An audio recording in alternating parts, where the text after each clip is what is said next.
Not the only person na magsasabi nun. When it's so easy to love this girl. Oh, that's me. That's true. She's so real. What you see is what you get. Wow. Not the only person na magsasabi nun. When Stars naman ABS told me I was gonna work with her, sabi ko, mabait ba? Kasi usually pag bata, nakakatakot din, walang kumalaki na ulo. But God, I have to say, I wish you were one of my daughters. So sweet. Your mom is so blessed to have you. Ako silang pareho. Mas close si Alden sa akin ang Dihama kaysa kay Catherine. Pero, you know, I had a great working experience with Catherine. She's such a lovely girl. Alam mo yung parang parehong mabuting tao, parehong mabait, parehong mabuting anak. Parang, Bagay ba? syempre! Syempre naman! Anong photo si Mega? Oo. Ganito. Mahal ko silang dalawa eh. So kung saan sila masaya, doon ako. Yeah. Pero kung masaya sila sa isa't isa, mas gusto ko yun. Hello Kafden fans! Ito na ha. Halatado naman ang Kafden mga kasombreros eh. Pero ang sabi dito kasi sa ano ay parang ano na sila, parang sabi ng isang fan dito, na sinut niya pa talaga yung video niya sa kanlaon, no? May kanya-kanyang partner sa movie si Alden at Catherine para hindi halatang close sila. Parang Coco Julia lang, magulat na lang kayo. So tama mga kasasan. So ito rin sasabi natin na ano sila, gumagalaw sila, yung moves nila mga kasasan, ninja moves, no? Para kunyari ay hindi sila nag-appear sa public na magkasama. Pag may awarding ang Hello Love Again, hindi sila nagpapakita, no? Parang alam mo yan, parang hindi lang halata talaga mga kasombreros. So pag may mga awards kaliwat kanan, hindi lang halata. Tapos by the way, yung mga items pala natin, si Sir Alden, no, at saka ang pamilya pumunta sa sementeryo. Tapos meron dito na dito about kay Ma'am Catherine din mga kasombreros. Pero yun po, nauunahin mo natin itong sasabi niya na ano na parang may pattern sila, no? Nakikita nyo naman kung nakakasubaybay kayo sa ating channel, napapansin naman natin at saka ina-update ko naman kayo na the same pattern na naman. Lumati ng birthday si Ma'am Catherine si Sir Alden nung nakarang araw, si Ma'am Catherine, pagka kinabukasan yun yung ganap niya. TV commercial, ito rin, same pattern sila, parang yung daily routine nila at saka weekly schedule, parang parang nakita mo talaga yung pattern, no? At saka yung damit nila, no? Twinning, yung sing-sing and so on mga kasi. So talagang Coco Julia lang ang labanan ang galawan mga kasombreros. So halatado, no? Ang Kafden mga kasombreros, kung kaya tutuwa ako din sa post na ito, no, ni Eunice yata ito, no, ni Eunice. Tapos Canlaon Volcano View mga kasombreros. May kanya-kanya partners. Kasi ngayon si Ma'am Catherine, si James Reid, tapos si Ma'am Sir Alden naman ay after matagal na naman yung yung out of order na partner niya si Ma'am Heaven Peralejo. Pero yun po, no, talagang galawan. Ang sabi niya parang Coco Julia lang, magugulat ka lang kayo. So Kafden pa rin ang sakalam. And then ito, may mga umaasa na Kathnil na naman mga kasombreros, no? Parang sabi niya dito sa caption niya, dun sa may station ID nung shoot nila mga kasombreros, ay sabi ng isang Kathnil fan dito, sabi niya ay parang si DJ ba ang kasama ni Catherine, tapos may pointing finger mga kasombreros. Tapos hindi ko naman makita, no? Ang nakita ko dito ay sina Vice Ganda, si Robby Domingo, si Baron Geisler, tapos naka-green yun si si Ma'am Catherine eh. So sabi niya dito, parang si DJ daw ang kasama. Parang si DJ ba ang kasama ni Kath. Tapos parang nagtatanong siya, tapos parang nagde-declare. Andito si Navong Navarro, no? Yung ibang cast, pero wala dito si Ma'am Catherine eh. Si Vice Ganda talagang yung parang nakita ng madaling nakikita kasi nga matangkad siya mga kasombreros, si Vice Ganda and so on. Pero wala akong makitang Catherine dito.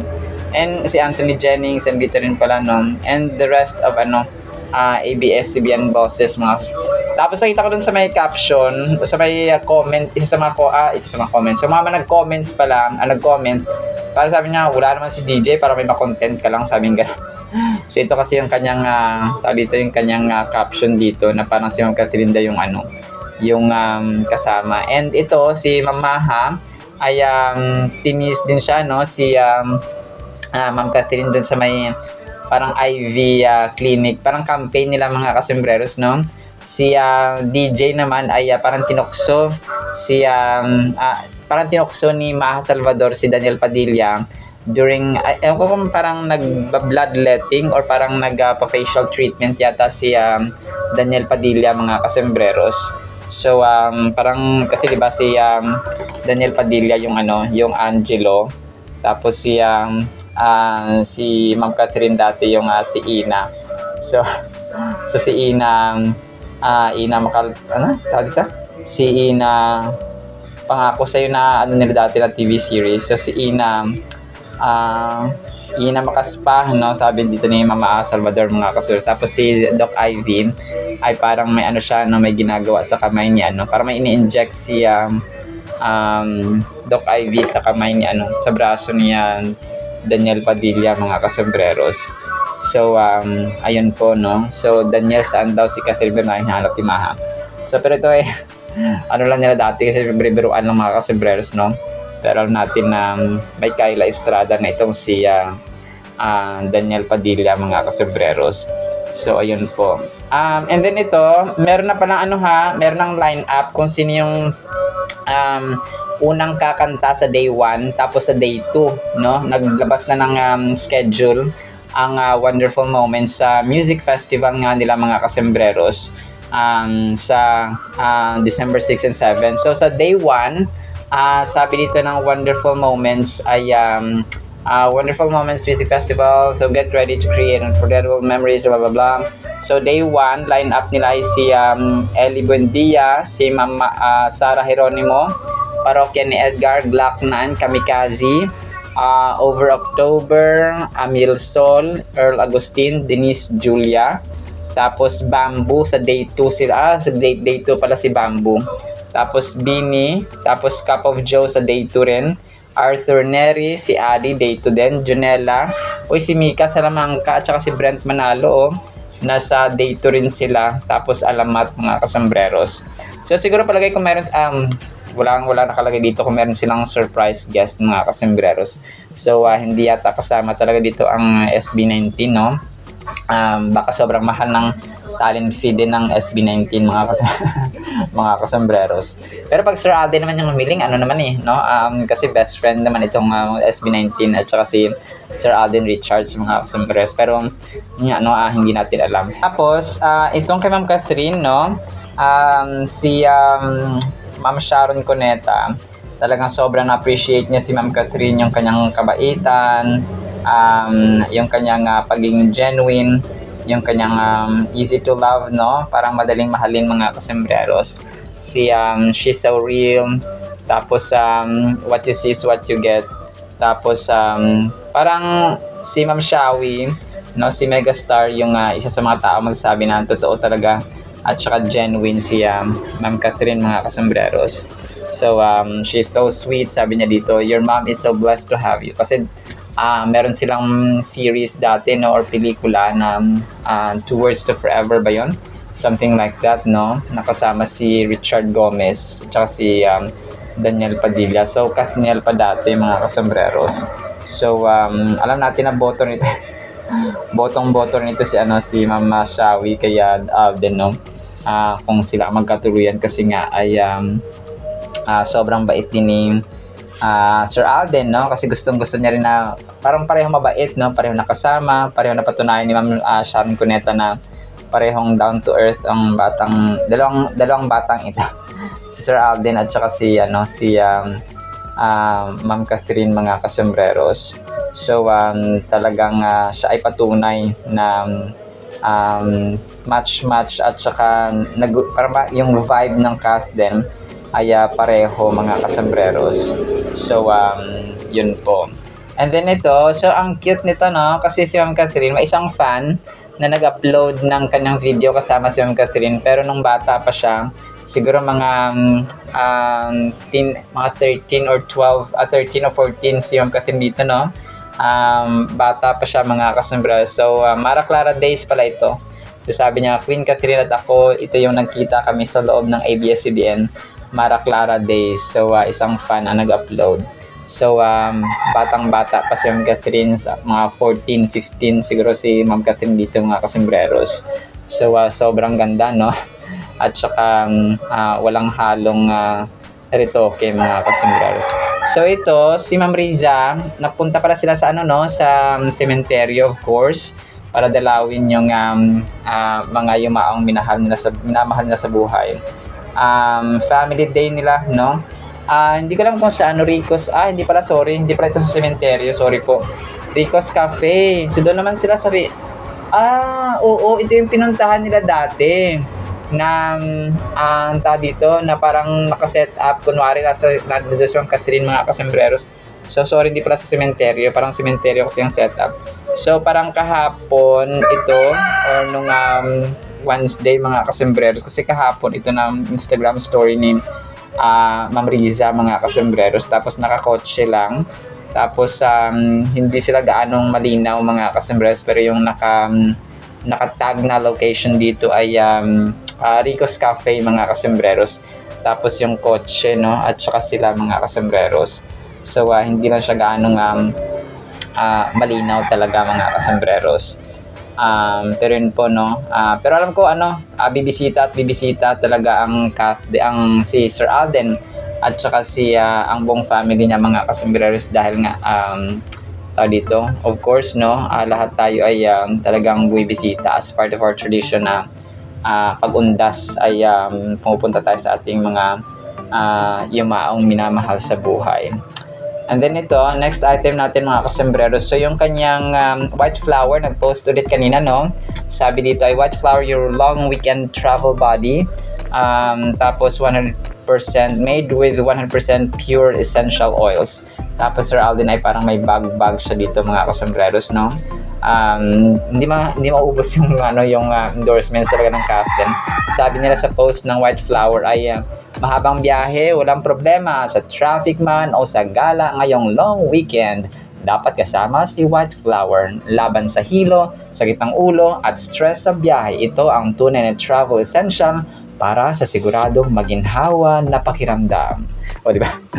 parang naging voice over talent tayo dito mga kasombreros. So hindi bagay, no? Pero yun po, no, pinapatawa ko lang po kayo mga kasombreros. So sa araw-araw natin pag-voice over ay para tayong talagang professional at saka nagaan dito ng mga na mga nasa radyo mga kasombreros. So yun po. And then ito, yung kanyang yung kanyang video, hindi rin nagpahuli, no, nag-post din sila.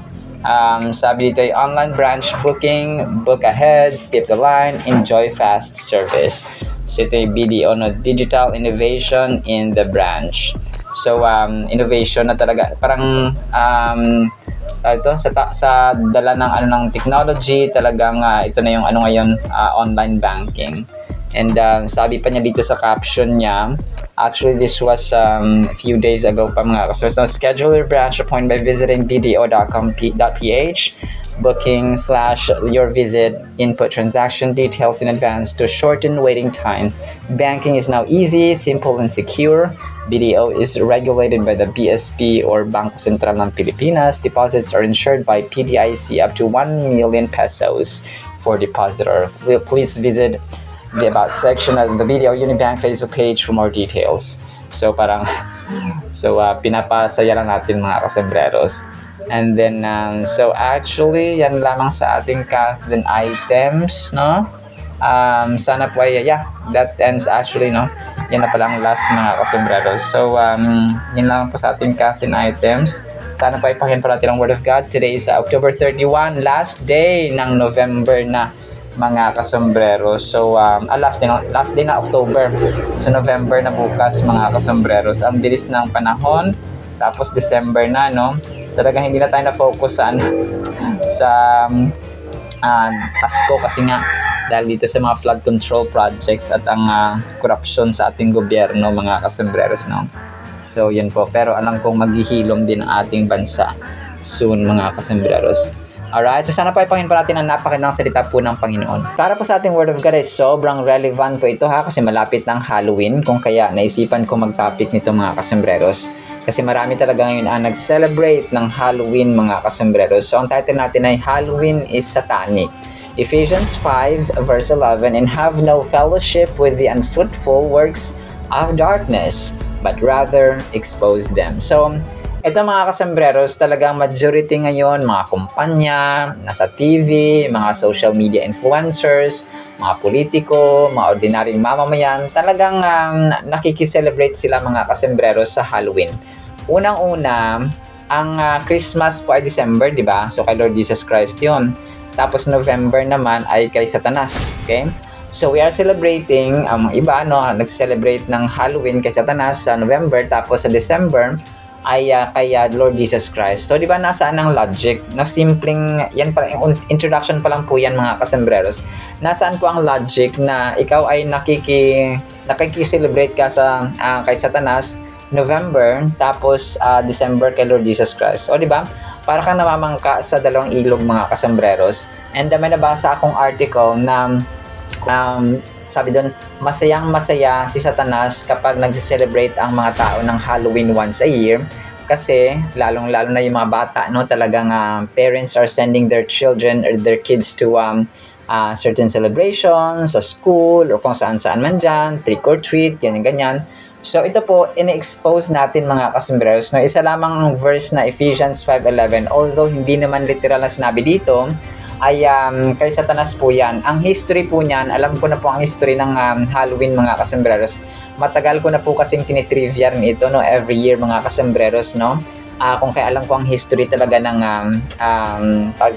celebration ng Halloween. And hindi ko na po isa-isahin kasi ang pinaka bottom line ay galing po siya sa evil spirits po talaga, okay? Sa Ireland mga kasembreros. So hindi ko na po isa-isahin, pero yun po ang pinakapunto ng celebration na ito. They're celebrating evil spirits, ng mga kumapa, ng mga kaluluwa ng mga demonyo, mga kasembreros. So, kasi ito pa ikalawang punto, tandaan natin na kapag tayo po ay tinatakot, okay? Kapag nakakatakot, kasi yun ang goal ng Halloween, ang undas, iba naman kasi pag-aalala yun sa ating mga yumaong mga pamilya, mga kasembreros. Pero yung takutan, okay, diba, nagko-costume ng mga nakakatakot. So kasi ang takot, diba, kay Satan yan mga kasembreros. So yun ang takot na hindi nagdudulot ng magandang ugali o na magandang produce mga kasembreros, kundi nagdudulot lang siya ng takot, literal na takot ka mga kasembreros.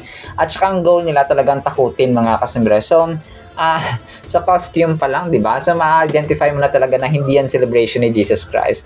It's a celebration of Satan and his demons, mga kasembreros. Huwag tayong magbulag-bulagan. Huwag tayong sala sa lamig, sala sa init, mga kasembreros, na mag-celebrate ako sa ganito, tapos sa Christmas, sa New Year, mag-celebrate din kay Jesus Christ, di ba? Parang asaan ang kahit na simple, gagamitan mo na siya ng simple logic. Di ba? Parang anong sense, anong connect, di ba? So, hindi dapat kasi we are children of the living God, okay? Kapag children ka ng Panginoon, syempre, galit ka rin doon kay Satan. Galit ka sa kasalanan. So, bakit ka ngayon makikiselebrate doon sa grupo, kina Satan, na alam mong galit ang Panginoon? So, kapag nakikipag-celebrate ka doon, so hindi ka na anak ng Panginoon. So, nagiget po ba natin mga kasembreros? So, reminder lamang po ito sa atin ng kahalagahan ng choosing our company.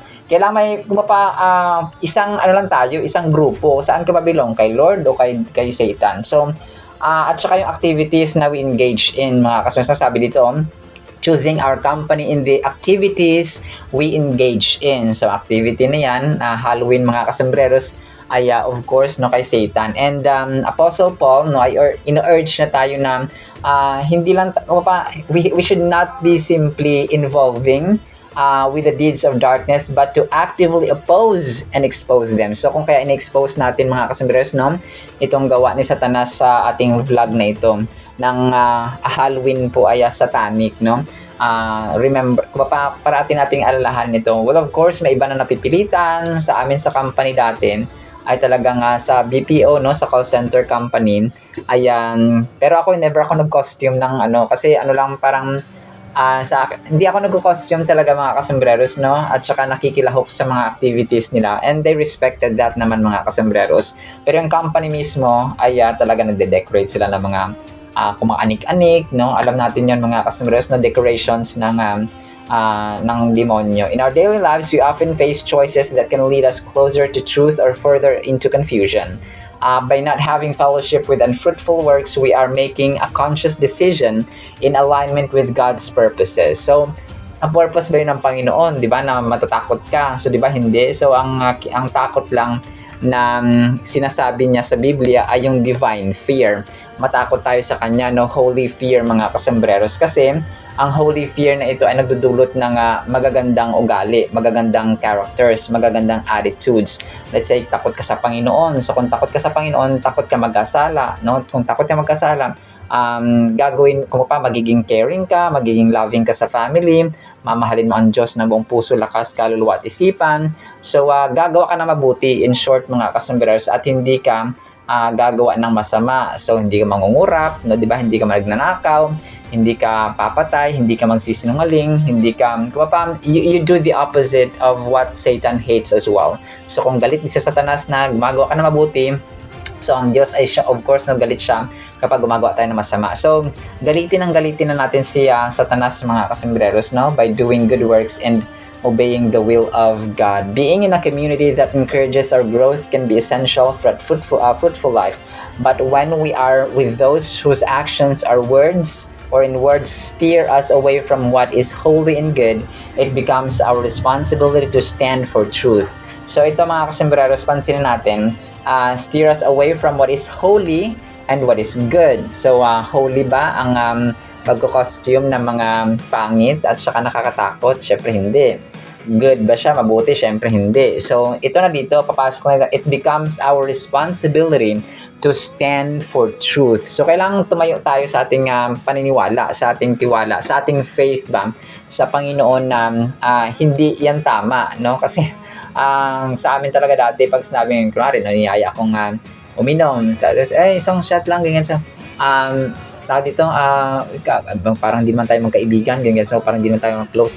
So, sabi ko naman sa kanila, hindi naman dyan nasusukat yung pagkakaibigan natin sa inom, sa alak, sa paglalasing. Yung paglalasing talaga ayaw talaga ng Panginoon at saka nakakasira yun ng buhay ng mag-asawa, ng kahit na sino, mga kasi health, no, kalusugan talagang yung pag-iinom at saka paglalasing, mga kasembreros, talaga nakakasira ng physical.